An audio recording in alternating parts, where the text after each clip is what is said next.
Exactly 1 year ago, Julian threw the divorce papers at me, claiming my former best friend could give him a son. Tonight, at the Grand Charity Gala in Seattle, he parades her around, mocking me before my colleagues.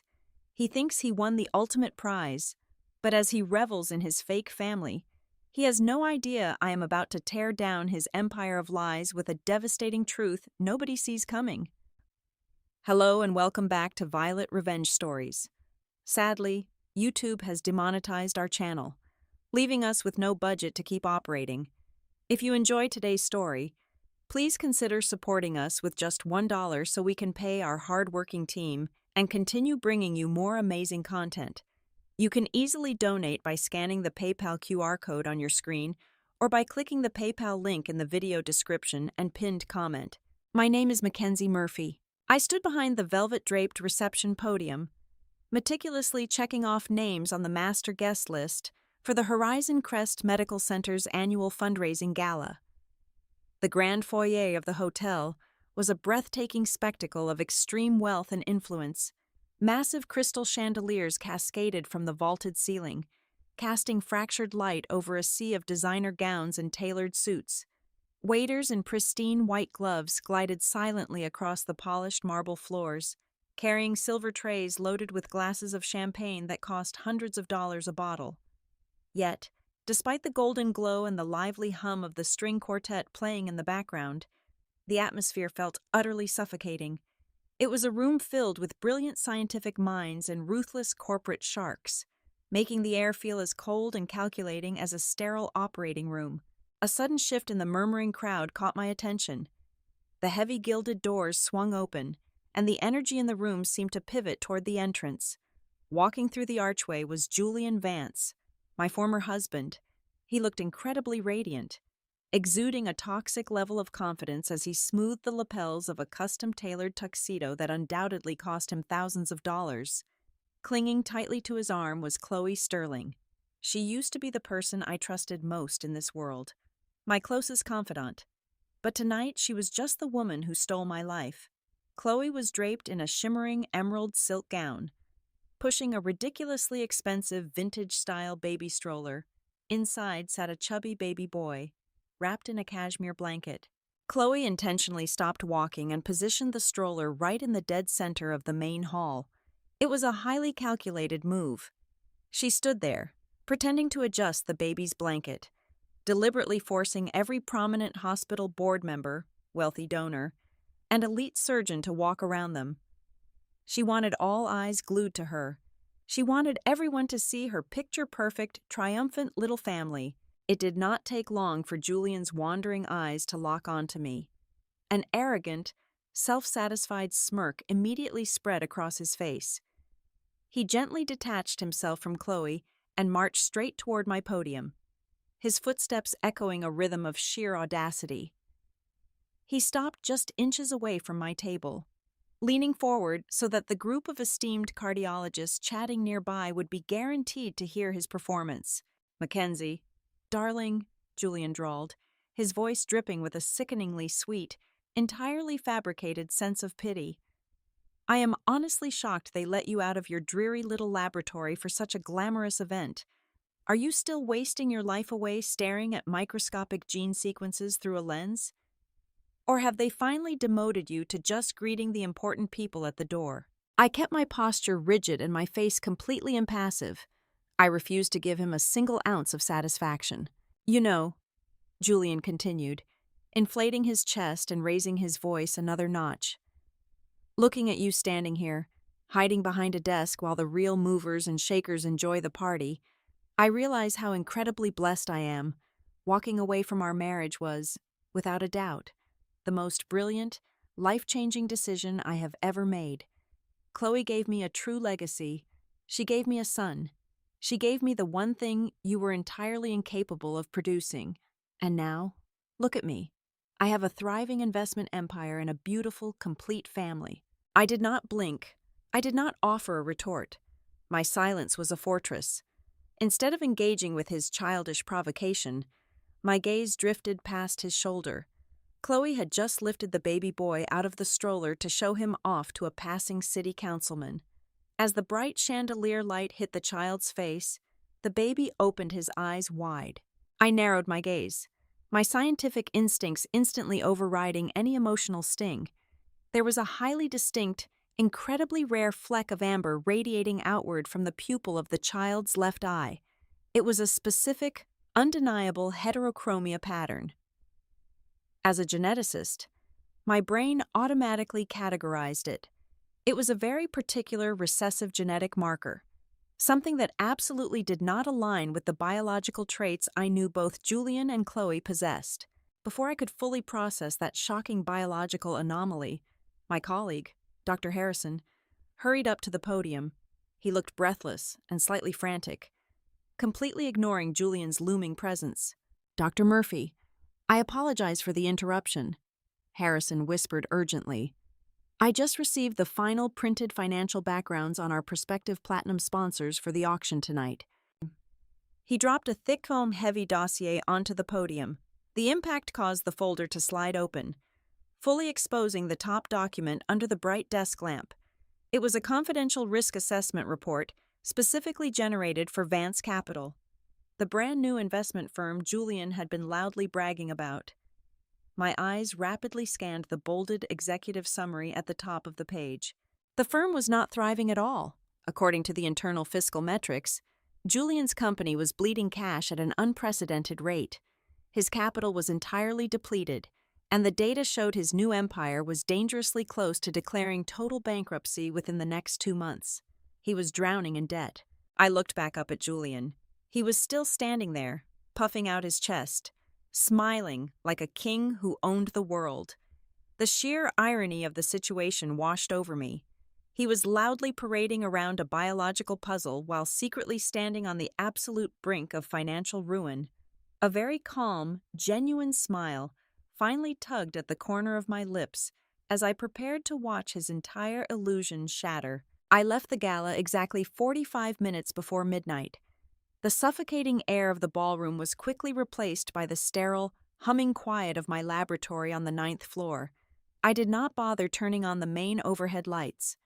The glowing blue light from my dual monitors was more than enough to anchor my focus. I immediately logged into the secure international genetic database, my fingers flying rapidly across the mechanical keyboard. That singular amber fleck in the baby boy's left eye was permanently burned into my retinas. It was not just a random pigmentation anomaly. It was central heterochromia linked to a highly specific mutation on the OCA2 gene, a recessive trait so incredibly rare that it appears in less than 1% of the global population. I pulled up the structural diagrams of the gene pool required to produce that exact phenotypic expression. The science is absolute. Both biological parents must be carriers of the mutated allele to pass it on.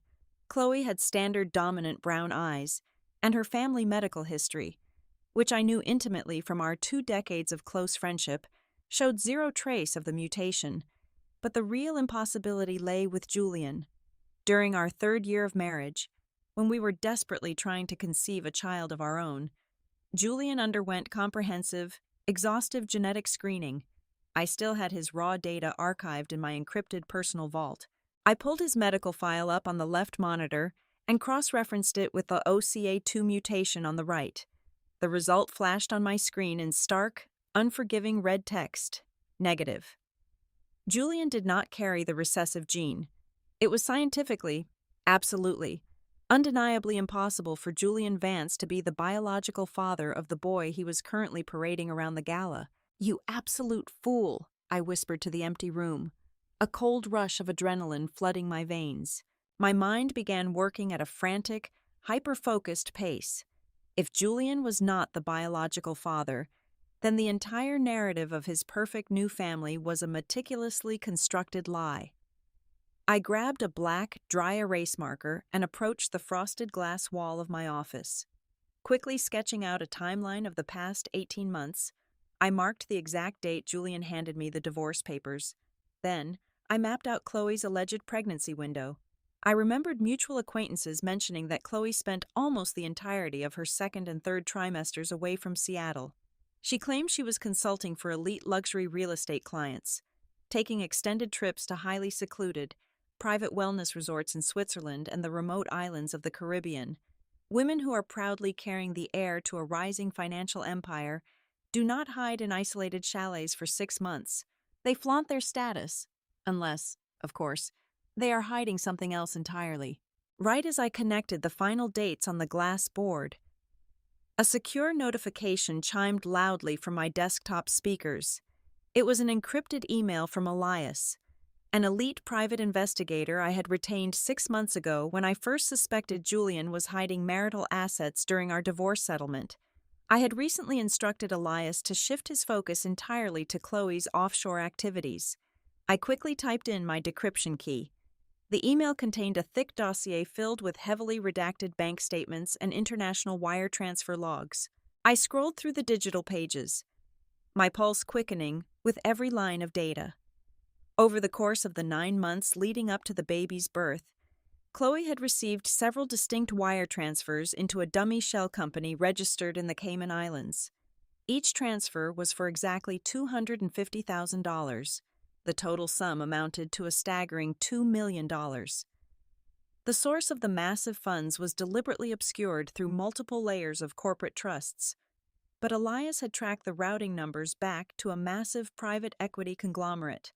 That conglomerate was managed by one of the most powerful, legally married billionaires in the Silicon Valley tech industry, a man who was notoriously ruthless about protecting his pristine public image and his own high-profile marriage. The pieces of the puzzle slammed together with violent, undeniable clarity. Chloe was not the triumphant matriarch of the Vance family. She was a mistress who had gotten pregnant by a married titan of industry and was paid an exorbitant sum to keep the true father's identity permanently buried. She needed a legitimate cover story.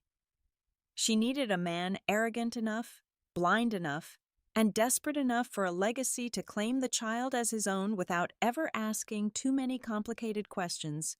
Julian, with his massively fragile ego and his desperate need to prove he had won the divorce, was the perfect, oblivious pawn. He was nothing more than a convenient smokescreen for a high society scandal of epic proportions. He was strutting around the gala tonight, completely unaware that he was raising another man's secret, bought and paid for with dirty hush money. The game had completely changed, and I now held the power to destroy them both. 2 weeks after the gala, Julian orchestrated a lavish press conference in the grand atrium of the downtown financial center. He was launching his new medical technology startup, desperately trying to attract massive angel investments to save his rapidly sinking ship. I watched the live stream from the quiet solitude of my laboratory. He stood on a stage bathed in bright spotlights, holding Chloe by the waist while she cradled the baby. Julian looked directly into the cameras and shamelessly used the child as his ultimate marketing tool. He gave a sweeping, dramatic speech about how becoming a father had inspired him to revolutionize pediatric healthcare, claiming his new company would predict and prevent childhood diseases. He painted himself as the ultimate family man, a visionary building an empire for his heir. But the perfect illusion cracked the moment a seasoned journalist from a prominent medical science journal stood up in the front row. The reporter asked a highly technical question about whether the new company would focus on early detection of rare genetic disorders, pointing out the baby as a perfect example of the future generation they aim to protect, and specifically asking about the child's pediatric health history. Chloe completely lost her composure. Her face turned incredibly pale, her breathing became visibly erratic, and she practically snatched the microphone away from the podium. She gave a frantic, disjointed answer about wanting absolute privacy for her son, before physically turning her back to the flashing cameras and rushing off the stage in a blind panic. Julian stood there frozen under the lights, his arrogant smile twisting into a grimace as a flicker of genuine confusion and intense embarrassment crossed his eyes. I knew it was the perfect moment to strike. The following Tuesday, I walked into the ultra-exclusive espresso bar located directly across the street from Julian's new corporate headquarters. It was a place I knew he frequented every morning at exactly 8:30. I sat at a corner table, sipping a black coffee, waiting patiently, predictably. Julian walked through the heavy glass doors 10 minutes later, barking aggressive orders into his cell phone. When he finally ended the call and noticed me sitting there, he straightened his posture, clearly preparing to deliver another round of insults to defend his bruised ego. But the dark circles under his eyes told a different story. The immense pressure of his failing company and his wife's bizarre public meltdown was clearly eating away at him. He walked over to my table, forcing a condescending laugh. "Stalking me now, Mackenzie?" Julian sneered, though his voice lacked its usual booming confidence. "I suppose your dreary little life is too boring without me in it." I offered him a polite, chillingly calm smile. "Just enjoying my morning coffee. Julian, though you look like you could use something stronger, I saw the press conference last week. Your pitch was certainly theatrical, but as someone who actually works in science, I have to ask, have you done your due diligence on your new partners?" He frowned deeply, leaning his hands heavily on the edge of my table. "My investors are none of your business. I am securing millions of dollars in capital." "I am not just talking about your corporate investors," I replied, keeping my tone light, but my gaze locked intensely onto his. In the world of high-stakes acquisitions, the biggest risks are always the hidden liabilities. Sometimes you merge with an entity believing they bring immense value to the table, only to discover their background is entirely fabricated. You blindly trust the asset you acquired, completely unaware that someone else holds the true ownership rights. And when the real debts come due, you are the one left holding the empty bag. I would hate to see you bankrupt yourself investing in something that never actually belonged to you in the first place. I stood up, smoothed my skirt, and walked out of the cafe without looking back, leaving him staring after me with a deeply unsettled, paranoid expression. The seed of doubt was firmly planted. That single conversation shattered whatever fragile trust Julian had left in his new life. According to the updates Elias sent me later that week, Julian began suffering from severe insomnia. His paranoia peaked 3 nights later. While Chloe was deep asleep, her phone buzzed silently on her nightstand. Julian, unable to resist the poison I had fed him, carefully picked it up. He managed to bypass her passcode and opened a string of encrypted messages from an unsaved number. The text was blunt and terrifying. The sender demanded $250,000 by Friday. The message explicitly threatened that if the payment was delayed by even 24 hours, they would send the real paternity evidence directly to the press and expose the entire fraud. Julian did not wake her up to confront her. He was too cowardly and too terrified of losing his carefully crafted public image. Instead, his suspicion morphed into an obsessive, suffocating madness. Within 48 hours, Julian had quietly wired $10,000 to a shady, unlicensed private investigator, instructing the man to tail his own wife 24 hours a day. He wanted to know every single place she went, every person she spoke to, and every dollar she spent. The foundation of their toxic marriage was actively rotting from the inside out, fueled by his desperate need for control. To push him entirely over the edge, I prepared my next calculated move. I compiled a heavily redacted copy of the baby's optical genetic analysis, carefully removing my name and any hospital identifiers. I highlighted the specific section detailing the rare recessive mutation and the absolute biological requirement that both parents must carry the gene. I placed the document in a plain manila envelope and paid a courier in untraceable cash to hand-deliver it directly to Julian's private office. I wanted him to stare at the hard, undeniable scientific facts. I wanted his brain to finally connect the dots. I knew the moment he opened that envelope, his entire world would begin to collapse, and there was absolutely nothing he could do to stop the impending destruction. It was a rainy Thursday afternoon when the meticulously constructed facade of Chloe Sterling finally shattered completely. I was sitting in my private office at the Research Institute, reviewing a complex sequence of genetic data, when the heavy oak door was shoved open with such force that it slammed violently against the wall. I did not even flinch. I slowly looked up from my monitors. Standing in the doorway, breathing heavily like a hunted animal, was the woman who had stolen my life. Chloe looked absolutely nothing like the radiant, triumphant victor she had portrayed at the charity event just a few weeks prior. Her signature blonde hair was tangled and frizzed from the humidity. The expensive designer makeup she usually wore like a mask was completely ruined, heavily smeared down her cheeks in dark, chaotic streaks. She was wearing a trench coat that was hurriedly buttoned unevenly, and her hands were trembling so violently that the heavy diamond ring on her finger rattled against the wooden doorframe. Before I could ask her to leave, she rushed forward, slamming her hands down flat on my pristine glass desk. "He knows," she gasped, her voice cracking with pure panic. "Julian knows something is wrong. Mackenzie, you have to help me. Please." I leaned back in my ergonomic leather chair, crossing my arms over my chest. I stared at her, maintaining an expression of absolute, freezing detachment. "You break into my secure workspace, looking like a complete disaster, and demand my help? That takes a truly astonishing level of delusion. Chloe?" "You do not understand," she sobbed, completely ignoring my icy tone. "He is destroying everything. He hired some sleazy private investigator to follow me. He went through my phone. He has been interrogating his financial managers about our joint accounts and aggressively demanding to see my private banking history. He told me last night that if I do not give him full transparency by the end of the week, he is going to file for a legal annulment. Not a divorce, an annulment. He wants to claim our marriage was entirely based on fraud, so he can legally throw me out onto the street with absolutely nothing." I watched her unravel, feeling a profound, clinical fascination. "And why would he think your marriage is based on fraud?" I asked softly, deliberately pushing her toward the edge. Chloe let out a pathetic, choked wail and dropped to her knees right there on the carpeted floor.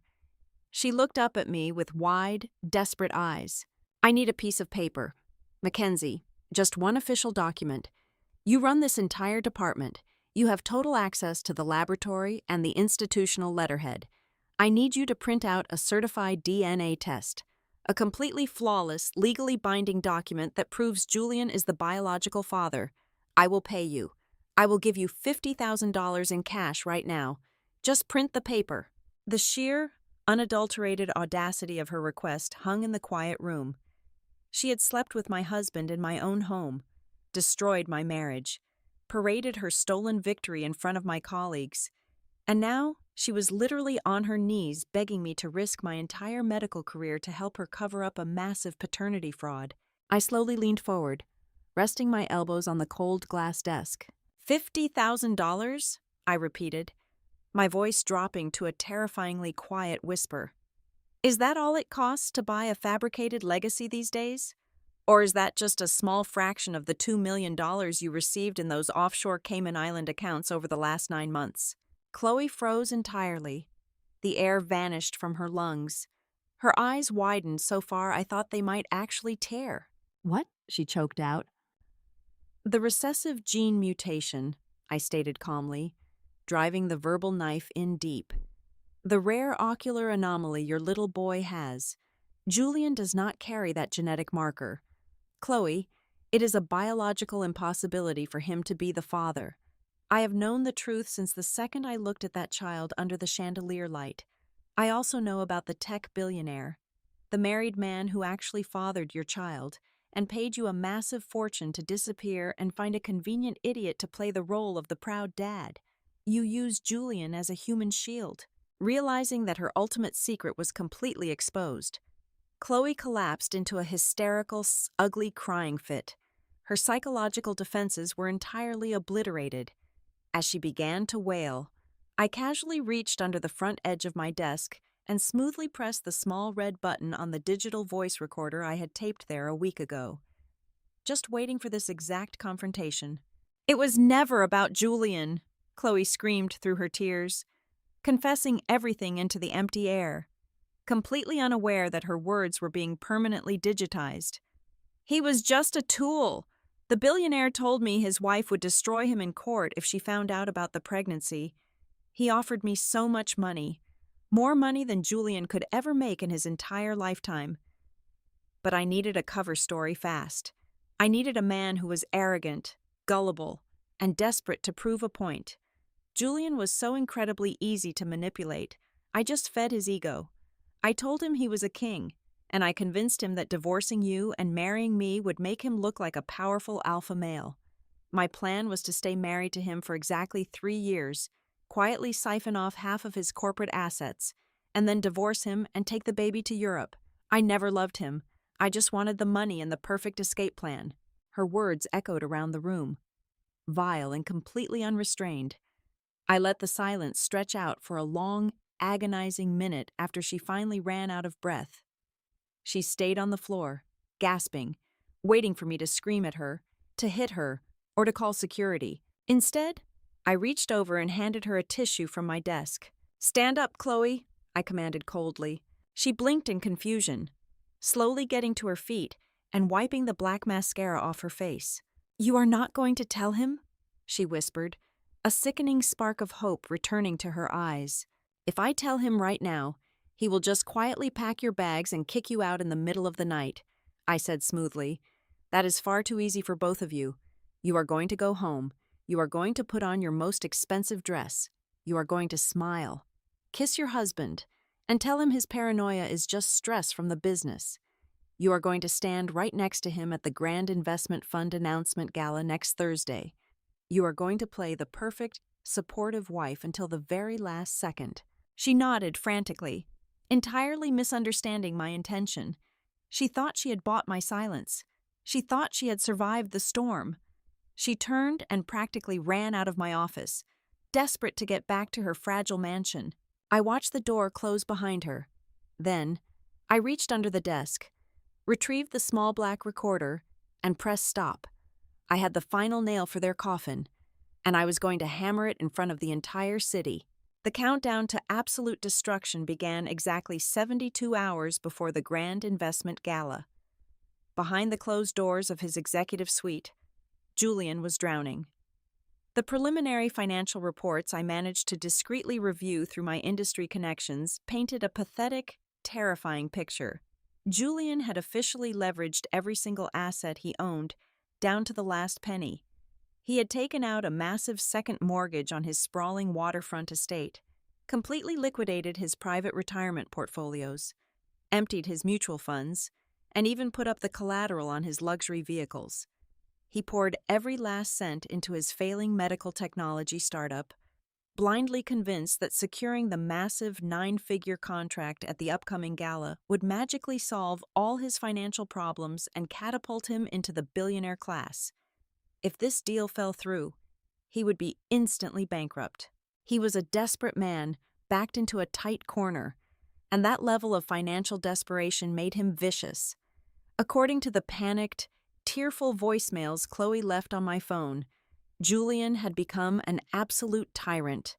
The morning of the gala, he dragged her into their massive walk-in closet and pinned her against the wall. He aggressively warned her that she needed to play the role of the perfect, adoring mother flawlessly. He explicitly threatened that if she looked nervous, if she stumbled over her words during the press photographs, or if she did anything to jeopardize the investment capital, he would legally ruin her. He promised to throw her out onto the street with absolutely nothing but the clothes on her back. Chloe was living in a state of pure, suffocating terror. My phone buzzed relentlessly for 3 straight days. She sent me dozens of frantic text messages, begging me to confirm that our secret deal was still valid. She swore she was playing her part perfectly. She pleaded for my absolute silence, desperately trying to ensure I would not expose the truth about her wealthy lover and the forged paternity. I did not reply to a single message. I simply watched the notifications pile up on my glowing screen, letting her stew in her own paralyzing anxiety as the hours ticked away. While they were busy tearing each other apart from the inside, I was meticulously setting the final trap. Sitting at my pristine glass desk, I finalized the comprehensive genetic analysis report. It was a flawless, undeniable scientific document proving beyond any shadow of a doubt that Julian Vance was not the biological father of that child. But I did not stop there. I attached the crystal-clear digital audio recording of Chloe confessing to the entire $2 million bribery scheme. I placed both files into a highly secured, encrypted digital folder. Then, I bypassed the standard hospital protocols and routed the entire package directly to the lead prosecutor at the State Department of Economic Crimes. Julian was attempting to secure hundreds of millions of dollars in venture capital based on a fraudulent medical premise and a completely fabricated corporate image. That was not just a tragic family scandal anymore. It was massive corporate fraud. And the authorities needed a head start. The universe has a brilliant way of serving justice. Just 48 hours before the main event, a courier arrived at my laboratory holding a thick, gold-embossed envelope. The Central Organizing Committee for the Investment Gala, acting on the recommendation of their lead risk management team, had officially requested an independent medical auditor to be present at the ceremony.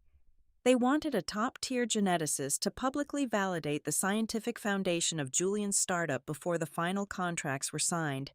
They chose me. I was handed an all-access, Platinum VIP pass to my own ex-husband's execution. When the evening of the gala finally arrived, I stood in front of my full-length bedroom mirror and prepared for war. I did not choose a subtle, conservative outfit. I selected a breathtaking, floor-length midnight blue silk gown that draped flawlessly over my figure. It was elegant, powerful, and completely unapologetic. I paired it with a pair of sharp, 4-inch diamond stiletto heels. I applied a striking shade of crimson lipstick. I looked nothing like the quiet, accommodating scientist Julian had discarded exactly 1 year ago. I looked like a woman who was about to burn an empire to the ground and walk away completely unscathed. Exactly 3 hours before the grand ballroom doors were scheduled to open, I pulled a cheap, untraceable prepaid cellular phone out of my purse. I typed out a single, precise text message and sent it directly to Julian's private number. "Enjoy the spotlight tonight, Julian. Congratulations on officially becoming the biggest, most pathetic joke in the entire city of Seattle." I powered down the burner phone, dropped it into a nearby public trash can, and stepped into my waiting black luxury sedan. The trap was fully set, the bait was taken, and the storm was finally here. The grand ballroom of the Seattle Convention Center was transformed into a blinding, overwhelming spectacle of corporate triumph and obscene wealth. Massive crystal chandeliers threw fractured light across hundreds of circular tables draped in heavy white silk. The room was packed shoulder to shoulder with the most powerful venture capitalists, hedge fund managers, and medical executives on the entire West Coast. At the very front of the hall, a massive stage was dominated by a gigantic high-definition screen displaying the sleek, modern logo of Julian's new medical technology firm. Julian stood proudly behind a clear acrylic podium, practically glowing with arrogance and unchecked ambition. Chloe stood slightly behind him to his right, wearing a blindingly expensive silver gown, holding the baby boy tightly against her chest. He leaned heavily into the microphone, his voice booming across the silent, captivated audience. "Ladies and gentlemen," Julian declared, projecting the ultimate image of a visionary leader, "tonight is not just about securing capital, it is about the future of humanity. When I look at my beautiful wife, Chloe, and our precious newborn son, I am reminded of why we must continuously push the boundaries of pediatric genetics. They are my absolute greatest motivation. Because of them, I built this company to ensure no family ever has to fear the unknown." The crowd erupted into thunderous, polite applause. Chloe forced a fragile, trembling smile, but I could see the sheer panic radiating from her rigid posture. A heavy mahogany table was wheeled onto the center of the stage by 2 ushers. On top of it sat a thick leather-bound folder containing the final investment contracts. The lead investor, a gray-haired titan of the healthcare industry, stood up from the front row, holding a solid gold pen. They were preparing to sign a deal worth over $250 million.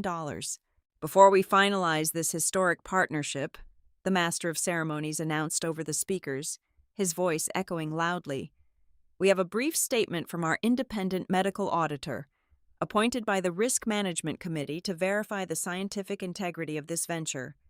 Please welcome the head of clinical genetics at Horizon Crest Medical Center." The spotlight violently swung away from Julian and hit the side of the stage. I stepped out from behind the heavy velvet curtains. The midnight blue silk of my gown caught the bright light as I walked purposefully toward the center podium. The moment Julian saw my face, the triumphant color completely drained from his cheeks. His jaw went slack, his eyes widening in pure horror.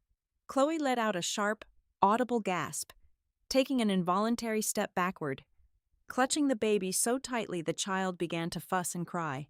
I did not look at them. I walked directly to the microphone, adjusted it slightly, and looked out at the sea of wealthy investors.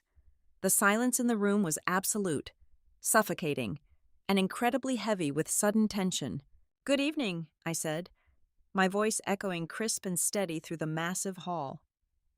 "I was asked to stand before you tonight to validate the foundational science of this company. Julian Vance claims his firm is built on the profound desire to protect the genetic legacy of his family. He has used his son as the primary marketing tool to convince you to hand over hundreds of millions of dollars. However, in the medical field, we do not rely on emotional speeches or beautifully crafted narratives. We rely on undeniable, hard facts." I pulled a sleek black remote from my clutch purse and pressed a single button. The massive screen behind Julian instantly shifted. The corporate logo vanished, replaced by a towering, high-resolution projection of the official genetic analysis I had finalized in my laboratory. The complex charts and stark red warning labels loomed over Julian like a digital guillotine. "What you are looking at is a verified, certified DNA sequence," I continued, turning my body slightly so Julian was forced to look at the massive screen. "The child on this stage possesses a highly specific, exceptionally rare recessive ocular mutation. For a child to express this genetic trait, both biological parents must carry the mutated gene. I have personally analyzed the genetic markers of both Chloe Sterling and Julian Vance. The scientific probability of Julian Vance being the biological father of that boy is exactly 0%. A loud, collective gasp ripped through the ballroom. The lead investor froze completely, slowly lowering his gold pen back onto the table. Hundreds of people began whispering frantically, the sound rising like a swarm of angry bees. "Mackenzie!" Julian hissed, his voice trembling with a chaotic mixture of raw terror and fury as he took a threatening step toward me. "What are you doing? Shut off that screen immediately. This is an absolute lie." "I am saving these investors from committing financial suicide," I replied smoothly, refusing to break eye contact with the furious crowd. "Because the fraud does not end with a fake paternity test. Julian Vance is not a visionary. He is a completely broke, desperate man who leveraged his entire existence on a lie. But you do not have to take my word for it. Let us hear directly from the mother of the year." I pressed the second button on the remote. The genetic chart on the screen faded into a stark black background displaying a simple audio waveform. The digital recording I had secretly captured under my desk began to play through the massive concert speakers. The audio was crystal clear, cutting through the murmurs of the crowd. "It was never about Julian. He was just a tool." Chloe's hysterical, crying voice blasted through the grand ballroom, bouncing violently off the crystal chandeliers. "The billionaire told me his wife would destroy him in court if she found out about the pregnancy. He offered me so much money. More money than Julian could ever make in his entire lifetime." Chloe let out a blood-curdling scream and dropped to her knees right there on the stage, hiding her face in her hands, her silver gown pooling around her on the floor. The recording continued relentlessly, exposing every dirty secret. I needed a cover story fast. I needed a man who was arrogant, gullible, and desperate to prove a point. Julian was so incredibly easy to manipulate. My plan was to stay married to him for exactly 3 years, quietly siphon off half of his corporate assets, and then divorce him and take the baby to Europe. I never loved him. When the audio finally clicked off, the silence that followed was deafening. It was the heavy, crushing sound of an entire empire evaporating into thin air. Julian stood frozen like a statue, his eyes wide and completely hollow. He slowly turned his head to look down at Chloe, who was sobbing uncontrollably on the floor, still clutching the child. The realization hit him like a physical blow to the chest. He had thrown away our marriage, mocked me in front of my peers, and bankrupted his entire life, all to raise another man's secret child while his new wife planned to rob him blind. You, Julian rasped, his voice breaking into a guttural, animalistic shriek. You stole everything. You used me. He lunged toward Chloe, his hands raised like claws, but two heavily built security guards from the venue rushed the stage and tackled him to the floor before he could reach her. Julian thrashed violently against the polished wood, screaming vicious obscenities at her, tears of pure humiliation and rage streaming down his face for the entire city to see. Down in the audience, absolute chaos erupted. The lead investor slammed his leather folder shut in disgust and stormed out of the room. Dozens of executives were pulling out their phones, frantically calling their legal teams to sever all ties. And then, the piercing wail of police sirens echoed loudly from the street outside. The heavy doors at the back of the hall were thrown wide open. A squad of state economic crime investigators marched directly down the center aisle. They were holding thick arrest warrants. They stormed the stage, ignoring Chloe entirely, and hauled Julian up from the floor. They loudly read him his rights, citing massive corporate fraud, attempting to secure fraudulent investments, and reckless financial deception. They slapped cold metal handcuffs onto his wrists, the harsh clicking sound cutting through his pathetic sobbing. Julian looked back at me one last time as the officers dragged him away. His eyes begged for a mercy that I simply did not possess. I did not stay to watch the police seize his corporate laptops. I did not stay to watch Chloe get escorted out the back door by the venue staff. Completely ruined, penniless, and alone. I turned around, smoothed the silk of my midnight blue gown, and calmly walked down the stage stairs. The crowd of wealthy elites parted for me like the Red Sea, staring at me with a mixture of absolute shock and deep, unspoken respect. I walked straight out of the grand doors, leaving the suffocating air of the convention center behind. I stepped out into the cool, crisp night air of the city. I took a deep, cleansing breath. The heavy weight I had carried for a year was completely gone. I smiled, a genuine, radiant smile, and stepped into my waiting car to embrace a brilliant, beautiful life that finally belonged entirely to me. Thank you so much for listening to today's story. Where are you listening from today? Please let us know in the comments. As I mentioned earlier, our channel is currently demonetized. If you enjoyed this story and felt the satisfaction of this revenge, please consider helping us with just $1. You can scan the PayPal QR code on your screen or use the PayPal link in the description or the pinned comment. Your support pays our hardworking staff, helps them feed their families, and allows us to keep creating these amazing stories for you. Have a wonderful day.